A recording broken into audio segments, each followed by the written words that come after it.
Alam nyo, sa bilis ng social media ngayon, isang post lang viral ka na agad. Pero, paano kung ang isang simpleng regalo pala ay may bitbit na mas malalim na kwento? Kwento to ng pag-asa, suporta, at paghubog sa isang pangalan. Tara, silipin natin yung totoong istorya sa likod ng sorpresa para kay Eman Pacquiao.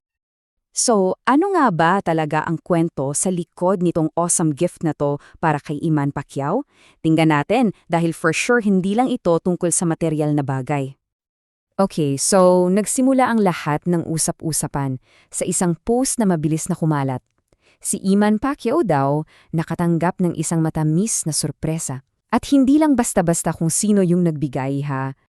Hindi lang pala simpleng regalo, inilarawan pa siya bilang isang mamahaling bagay, isang luxury item na may personal touch, di ba? Dahil sa detail na yan, lalang naging curious yung mga tao. Sino yung nagbigay? At bakit?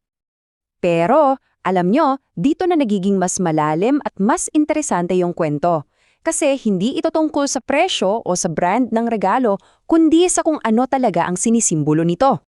At para maintindihan natin yung simbolismo na yon, kailangan muna nating kilalanin yung tao sa gitna ng lahat ng ito. Sino nga ba si Eman Pacquiao, bukod sa pagiging anak ng isang alamat? Kasi isipin nyo, hindi madali yung may apelidong Pacquiao. Ang laki ng anino na kailangang mong lampasan. Pero itong si Eman, unti-unti niyang tinatahak yung sarili niyang landas. Hindi lang sa sports, kundi pati sa pagtulong sa community. At dahil dyan, nagiging inspirasyon siya sa sarili niyang paraan. At ang ganda na naging reaksyon ni Eman, no? Simple lang. Sa social media, makikita mo yung sinserong pagkagulat at pasasalamat niya. Patunay na hindi niya talaga to inaasahan at lalo lang nating nakita yung pagiging humble niya. O sige, napag-usapan na natin si Eman. Ngayon naman, sino yung nasa likod ng sorpresa? Kilalanin natin si CEO Pinky Tobiano at alamin natin kung bakit niya ginawa to. Si Pinky Tobiano, hindi lang siya basta-bastang matagumpay na negosyante.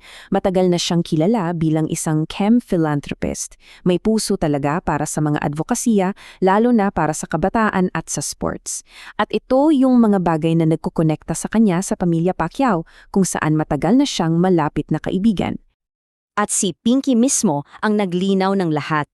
Para sa kanya, yung regalo hindi lang yan basta bagay. Parang investment yan sa kinabukasan.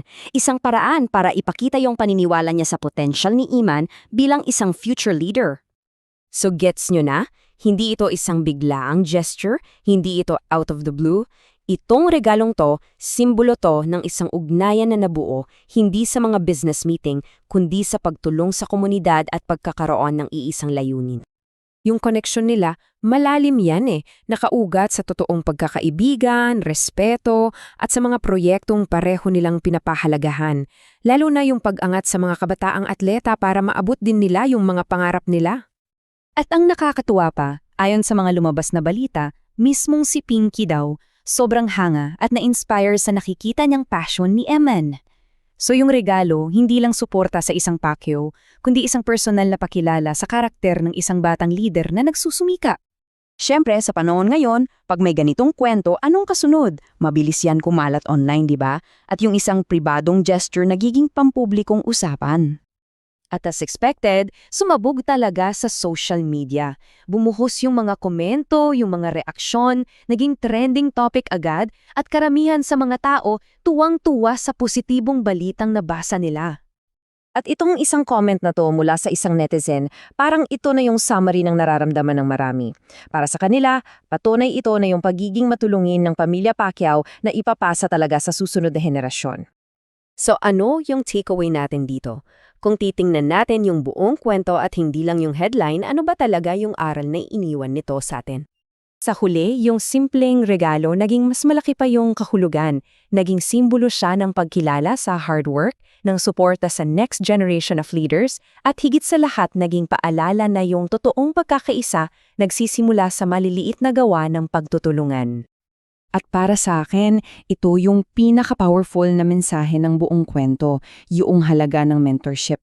Pinapakita nito kung gaano kalakas ang epekto ng isang simpleng gesture ng suporta at encouragement para palakasin ang loob ng mga magiging leader natin sa hinaharap. Kaya iiwan ko kayo sa tanong na to. Para sa ating lahat, sa mga sari-sarili nating communities, Paano kaya nating maipapakita yung suporta at pagkilala sa mga umuusbong na leader sa paligid natin? Para sila naman balang araw ang maging inspirasyon para sa iba.